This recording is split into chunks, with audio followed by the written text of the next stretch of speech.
because the previous chapter I talk about the revelation that I could. Yeah? I would go for it. I would learn to fly. One day, I would, big letters, be a pilot. Instead of returning home to my poor troubled parents, by the way, I informed my shocked parents that I needed to stay in Canada and learn to fly airplanes. There was just one little problem.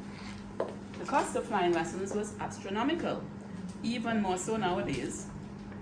After 5 years of studying and working to pay my university education, actually, everyone, so I had no money, my funds were zero. My parents could not help financially, they never were in a position to do so. And I had no rich relatives. Financing flying lessons would be up to me. This might need some thought. But I was committed to my path. I could see the goal on the top of the mountain. I just didn't know what was going to happen in between. I soon discovered an excellent local institution in Canada that offered a 3-year degree program in aviation and flight technology, and for their top 30 students in the second year, that evolved into free flight training to the level of commercial pilots. Aha! This is just what I need. The opportunity was amazing.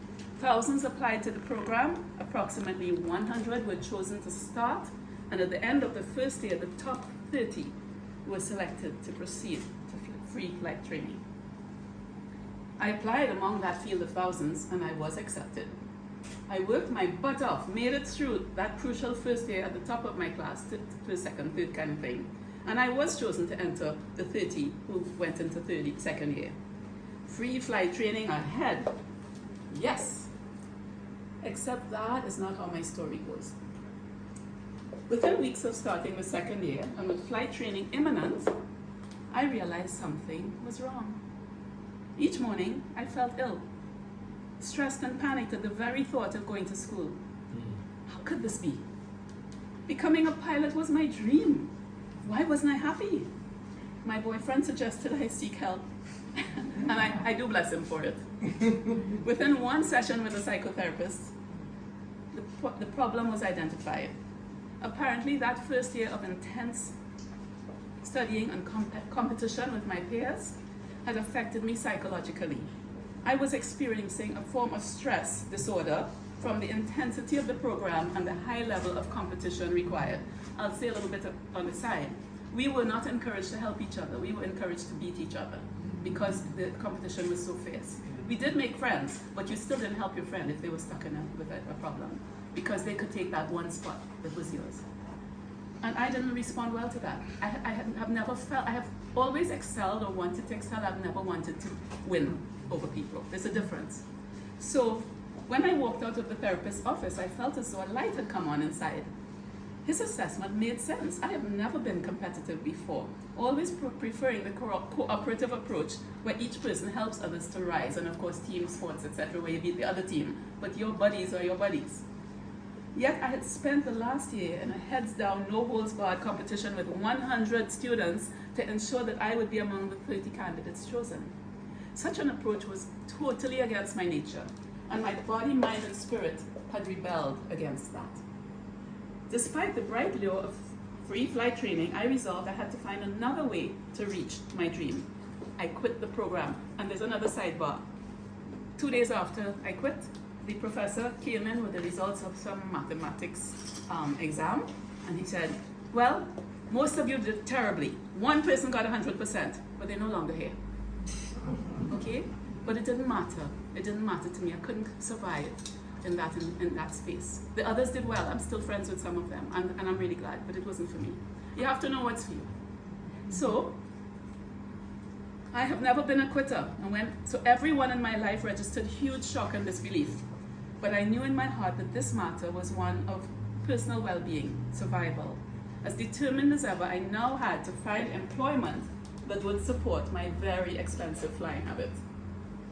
Armed with my university certificate, I searched for work in the computer field, because that's what I did at university. I have a degree in computer science and mathematics. In those days, computers were huge standing giants. Stanley, you remember those? Kept in large temperature-controlled rooms and attended to by computer programmers who spoke computer program jargon. I landed a job at an insurance company that needed someone personable that could act as intermediary between their programmers and the people who needed to actually use the stuff from the computers and understand both sides, both languages. I was that person. The job was perfect. For someone with my skill set, computer knowledge combined with excellent people skills, because I was, before this, chapter 1, a flight attendant for BWIA for a few years. So I knew how to manage people. I enjoyed the work. It just about paid for my flight training. And even more importantly, I had a wonderful boss who allowed me to disappear for hours at a time, go flight training, and make it up on weekends. He was giving me real flex time. For 3 years, I worked full-time at the insurance company and spent every free moment training at Buttonville Airport, north of Toronto. Because my flying lessons gobbled up a shocking amount of money, I lived in a situation of max credit cards, no money, TV dinners, stay home, don't go to a movie with your friends. You can't afford it, go for a walk instead. Okay? I could afford only the basics. I had no money for anything extra, but I was managing to make it. Every milestone was a personal delight and personal triumph. My first solo flight, when you fly the airplane by yourself, little airplane, huh? Check. What a rush. Private pilot's license, check. This meant I could invite my friends, like Leah, to fly with me, we hadn't met yet, to fly with me in a little Cessna 150, 2 seats, and give them a good scare.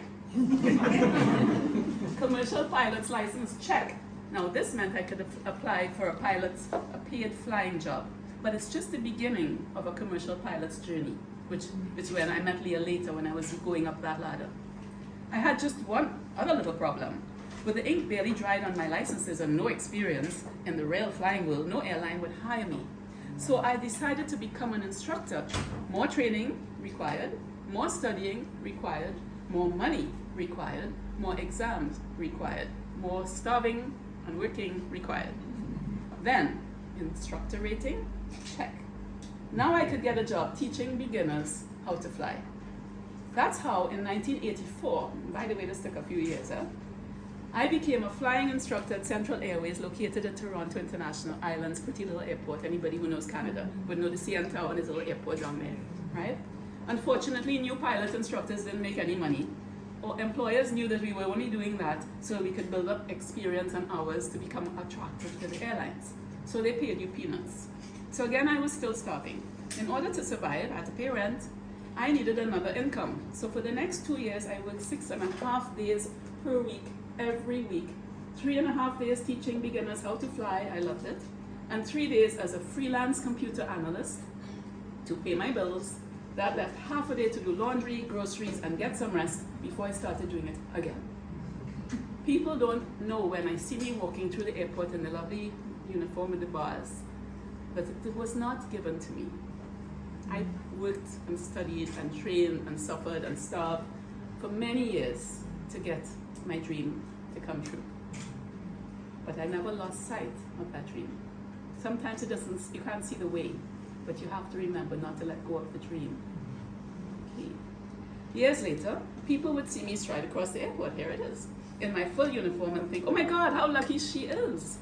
They have no idea. My success was not luck. It was years and years of dedication, determination, hard work, and struggle.